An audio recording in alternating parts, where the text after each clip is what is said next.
ഞാനിന്ന് തിരുവനന്തപുരം വരെ പോകാമെന്ന് പറഞ്ഞപ്പോഴത്തേക്കും നമ്മുടെ ഫാദർജിയും മദർജിയും കൂടെ പഴയ 500ഉം 1000ഉം അല്ല 2000 ഒക്കെ പൊക്കിക്കൊണ്ട് വന്നു. റിസർവ് ബാങ്ക് വരെ പോകണം, ഒന്ന് മാറണമെന്ന്.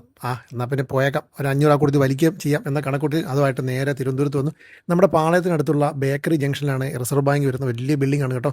ഇവിടുത്തെ പ്രധാനപ്പെട്ട കാര്യം എന്ന് പറഞ്ഞാൽ നല്ല സെക്യൂരിറ്റി ചെക്കപ്പും കാര്യങ്ങളൊക്കെ ഉണ്ട്. അകത്ത് കയറുമ്പോൾ ഫോണൊക്കെ സ്വിച്ച് ഓഫ് ചെയ്ത് വെക്കണം, അങ്ങനെ കുറേ പ്രൊസീജിയേഴ്സും കാര്യങ്ങളും. പക്ഷേ എല്ലാം സിമ്പിളായിട്ടുള്ള പ്രൊസീജിയറാണ്. അപ്പം നമ്മൾ ഇവിടുന്ന് ഓട്ടോയ്ക്കാണ് ഇവിടെ വന്ന് ഇറങ്ങിയത്. അവിടെ നമ്മൾ നേരെ നടന്ന് അവിടെ ചെന്നു. അതിൻ്റെ ഒരു എൻട്രൻസ് എന്ന് പറയുന്നത് ഇതാണ്. പക്ഷേ എനിക്കൊരു വലിയ മണ്ടത്തരം പറ്റിപ്പോയി. ആധാറിൻ്റെ കോപ്പി എടുത്തില്ലായിരുന്നു. അപ്പോൾ ആ കോപ്പി എടുക്കാൻ വേണ്ടി ഞാൻ പുറത്ത് വന്നു, ഒരു ഷേക്കൊക്കെ കുടിച്ച് ആധാറിൻ്റെയും പാൻ കാർഡിൻ്റെ രണ്ടും ഇരുന്നിടന്ന് വെച്ചു, രണ്ട് ഓരോന്നൊക്കെ എടുത്തുകൊണ്ട്. എന്തായാലും പോസിറ്റീവായിട്ടുള്ള കാര്യം ഞാൻ നിങ്ങൾക്ക് പറഞ്ഞുതരാം. സംഭവം ഓക്കെയാണ്. നോട്ട് നമുക്ക് മാറിക്കിട്ടി. അതായത് പഴയ 500 കിട്ടത്തില്ല, 1000 കിട്ടത്തില്ല, ബാക്കിയുള്ള നോട്ട് 2000 ഒക്കെ മാറിക്കിട്ടും.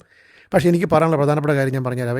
ഈ ഒരു ഗവൺമെൻറ് സ്ഥാപനത്തിൽ നിന്നും എനിക്ക് ഇത്ര പോസിറ്റീവായിട്ടുള്ളൊരു ആറ്റിറ്റ്യൂഡ് കിട്ടുന്ന ആദ്യമായിട്ടോ. അവിടുത്തെ പോലീസുകാരൊക്കെ നമ്മുടെ കൂടത്തിൽ നിന്ന് നോട്ട് ഒട്ടിക്കാനും എല്ലാ കാര്യത്തിനും കൂടും. അപ്പോൾ ഇനി ഇതുപോലെ എന്തെങ്കിലും നോട്ടൊക്കെ ഉണ്ടെന്നുണ്ടെങ്കിൽ ഒന്നും പേടിക്കേണ്ട, നേരെ തിരുവനന്തപുരം റിസർവ് ബാങ്കിലേക്ക് വിട്ടു.